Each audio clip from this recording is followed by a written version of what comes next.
Hello, everyone. Welcome to episode 72 of the Jubo Hub podcast, your helping hand in property management education. I am your host, Jonathan Sarr, and with me today is Mark Howell from Howell Creative Concepts. What's cooking? What's new? How are you? Just you and me, man. We're cooking up some solutions, and I'm doing good. Good to see you. Yeah, good to see you as always. We have an intriguing topic today.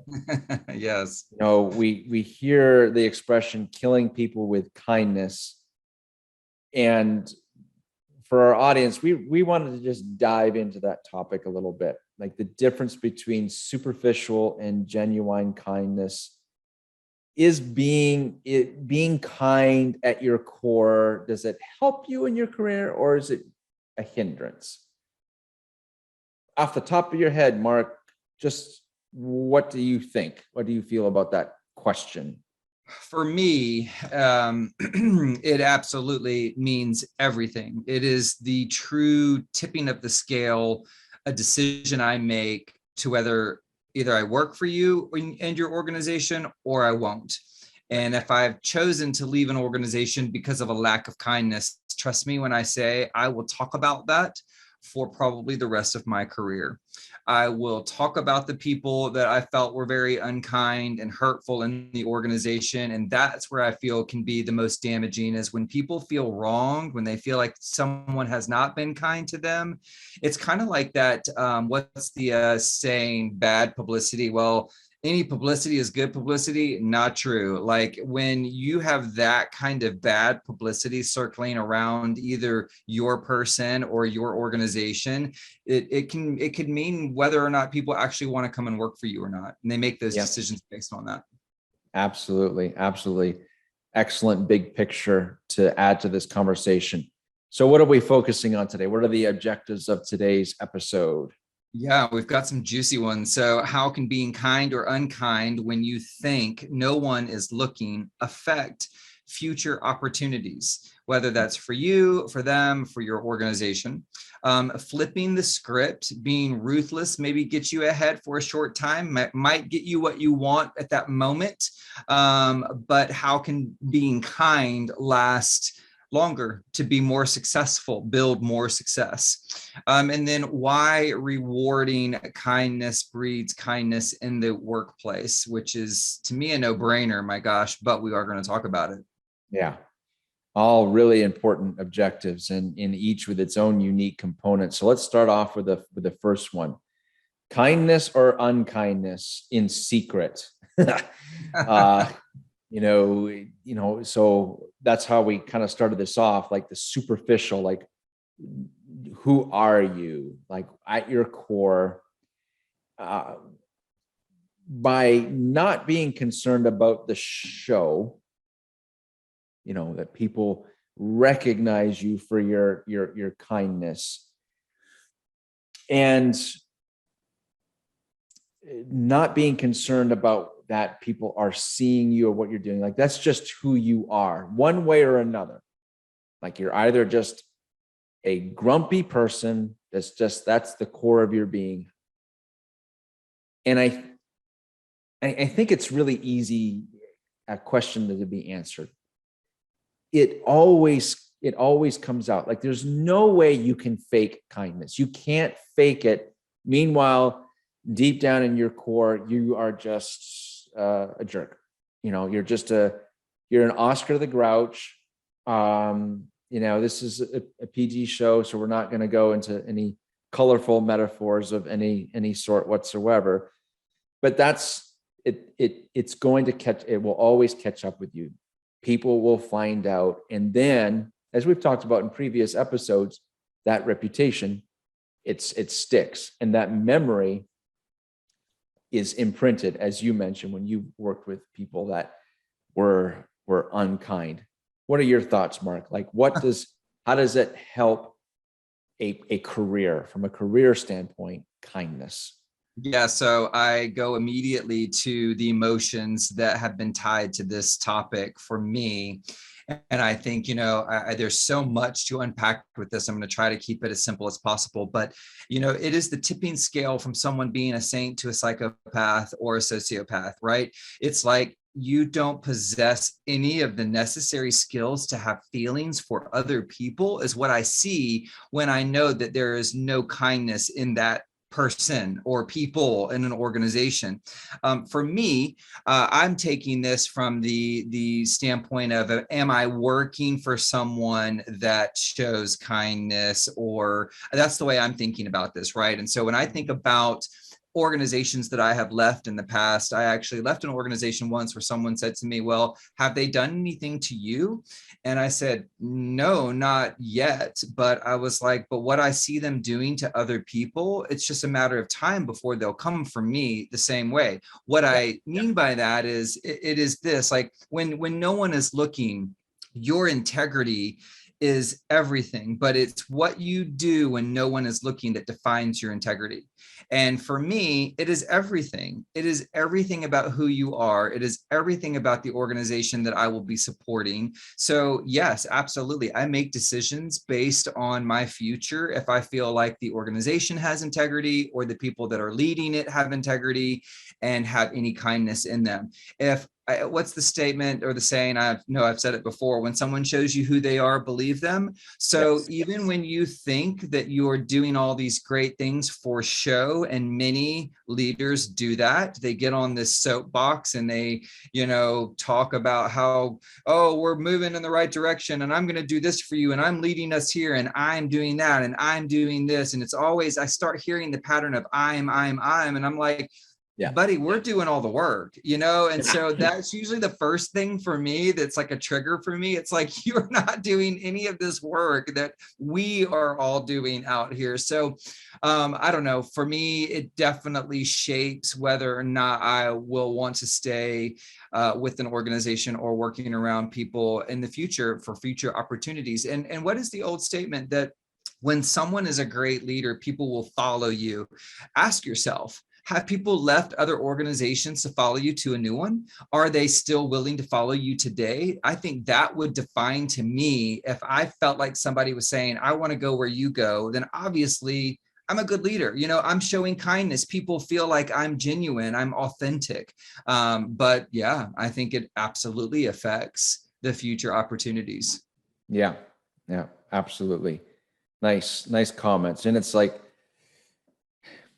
for me, it's like, what can I go to bed with a clear heart, like sleep well at night, knowing that I've done what I can to be kind to people.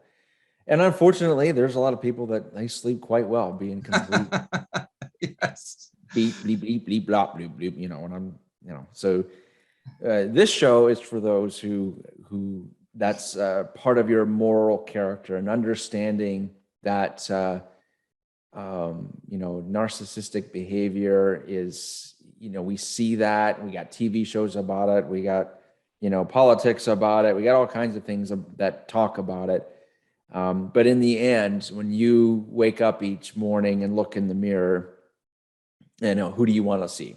I guess that's what it comes down to. Yeah.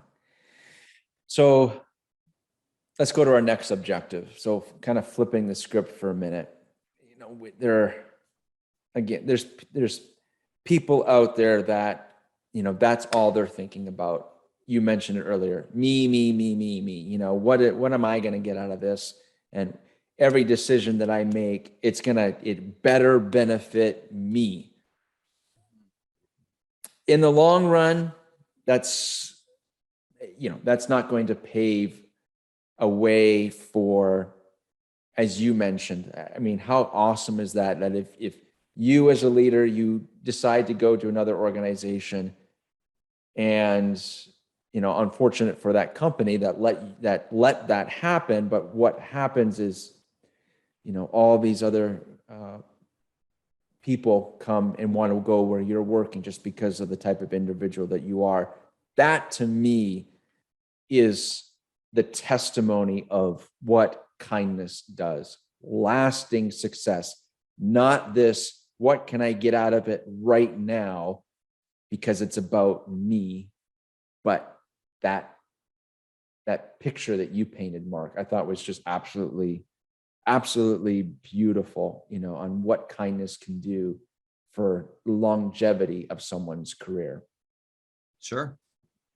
Yeah, for me, I think when I think back about this topic, this question, and even in the comments that we were just talking about, I think this ties in kind of nicely, because what is it? Flip the script. What is it? Look, I get it. Like you said, politicians, the very wealthy, many people have climbed to the top of successful organizations on the backs of other people. That will never stop. It has always existed. It will always exist.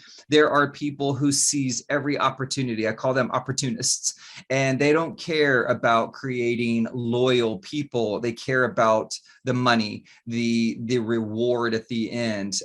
I feel like there are consequences to all of that. At some point, you may have all the jewels and riches in the world, but is there anyone around you truly that wants to be around you to help you celebrate in that? Right. That's way too deep for our podcast. But when I do think about something a little more simplistic like legacy, I think, what is it that you want to leave behind? What is it that you would, if you were in this organization, or really any, and it doesn't have to be just for a leader, it could be for anybody listening to this that has coworkers, you work around other people. What is it that you would want for someone to say about you in 10 years from now or 20 years from now?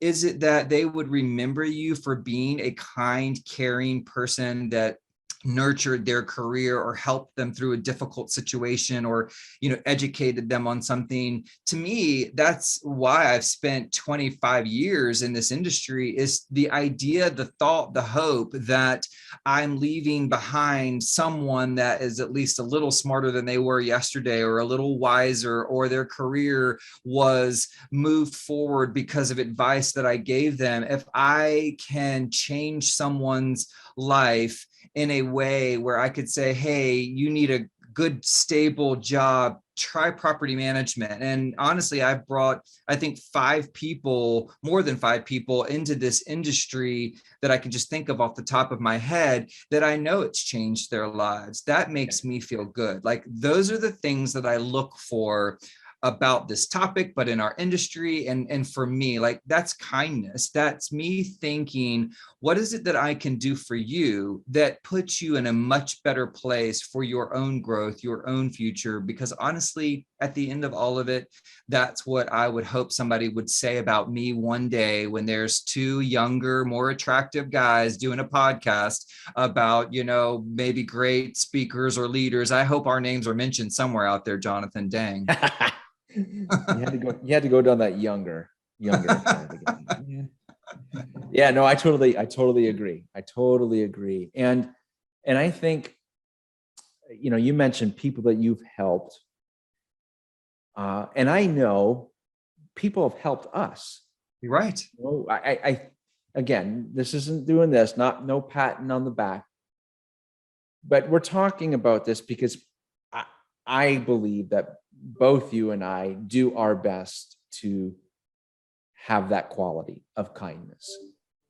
And I have lost count. I see how it's reciprocal. Like, when I need something, when something is not good in my life, or I need help on a topic, I just have to just throw some texts out, put a couple things out on social media, and it's like, boom, it's there. Yeah. The people in our network are there. That's another point for me of why kindness breeds longevity overall, life, career, whatever you want to associate it with.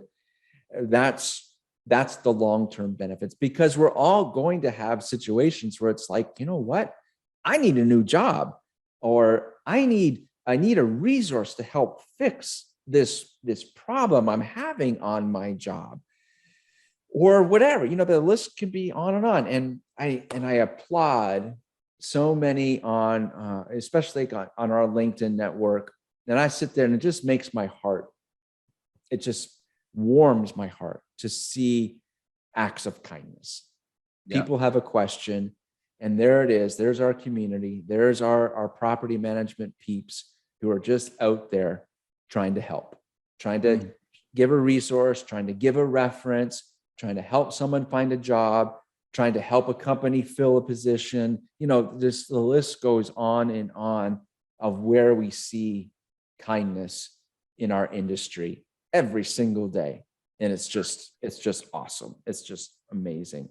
I agree with you 100%. I think that it makes me feel so happy when I see people in our industry truly like reaching down there, lifting up the newbies, as we might call them, educating them, putting them in great paths for wonderful careers. And look, the beautiful thing, like you said, about our industry is I see more of that than I do the negative side of it. I think there are more people that truly want people to be successful in our industry. And that is truly why we've stayed in it for as long as we have, because there's just so much positivity in it. So yeah, agreed.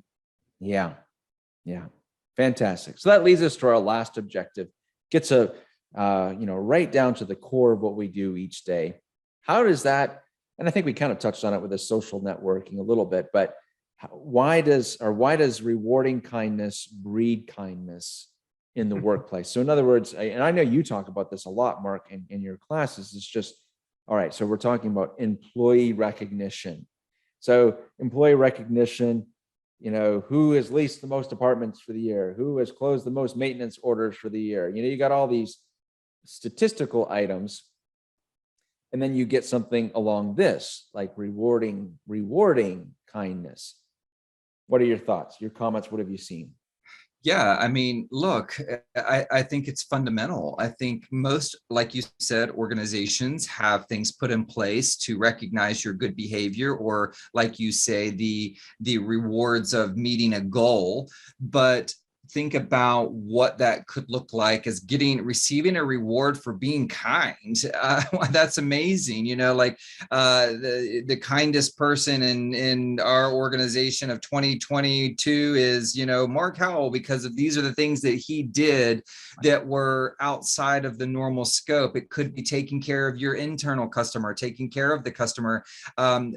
What's sad is that in today's world, I don't even see us really stepping up to do a lot of that for our customers. Sometimes in our industry out there on site, it's like customer service is kind of decaying a little bit. So I wonder, like, if it's decaying that way to the external customer, what's happening to the internal customer, the people that you work with. So I think it's a fascinating idea to create a program internally that rewards kindness, an act of kindness. Or it's like Oprah did so many years ago, that Pay It Forward campaign. See if you can create some type of paying it forward campaign inside your organization where one person can start it at a corporate level. I'm giving you this, but you have to promise to give it to 3 other people in a, maybe smaller scale, but have a scope around it. See how far that can spread through the organization. I've always believed in it, and my parents, maybe this is a Southern thing, but always raised me, kill them with kindness. And so what I learned as I got older, I didn't always want to do that. I wanted to meet people with their nasty behavior, with more nasty behavior, and it never worked out for me. It never ended up in a great result. And so I think back to that statement as a child, like, well, Mark, you got to learn to kill them with kindness. That the reward is you will gain so much more out of other people. It's kind of like, I hate to throw out a bunch of statements here, or analogies, but you get more bees with honey. People want to be around people who are nice. I mean, honestly, like, if you are going to walk around with the nasty attitude, I will not be standing next to you. I just don't have patience and time for it anymore. And most people today don't. Right. That's the reward. You might find yourself with a few more friends, or, people that actually want to work for you. Absolutely. Yeah. And it lends itself to what is your company culture like? What are you trying to promote? So whatever that may be, internally, that's fantastic to kind of foster that environment. And it does. It's just contagious. Yeah. It's like people, naturally gravitate towards a campfire on a cold night. That's where that's where it's warm. That's where it's cozy. That's where it's inviting. That's right. And all the grumpy people, they're out in the woods somewhere just getting eaten by mosquitoes. Yes. Or maybe a bear. Let's just finish them off and let them get eaten by a bear. Stay away from the bears. Very good. Okay. Well, awesome show. Yeah. Let's work, community. Let's do our part. Lead with kindness, make workplace kindness possible. In our industry, property management, it's all about kindness. We're helping people have homes. That's right. So, live it. Yeah. That's what we do. Very good. All right, man. How can people get in contact with you? Connect with you? Absolutely. Yes. My name is Mark Howell, Howell. I'm on LinkedIn. You can find my company website at howellcreativeconcepts.com. That Howell is spelled Howl, like Howl at the moon, but howellcreativeconcepts.com. Cool. Very good. My name is Jonathan Sarr. This has been episode 72 of the Juvo Hub podcast, your helping hand in property management. Please look us up on YouTube or on your favorite podcast station and connect with us there. Until next time, class dismissed. Bye-bye.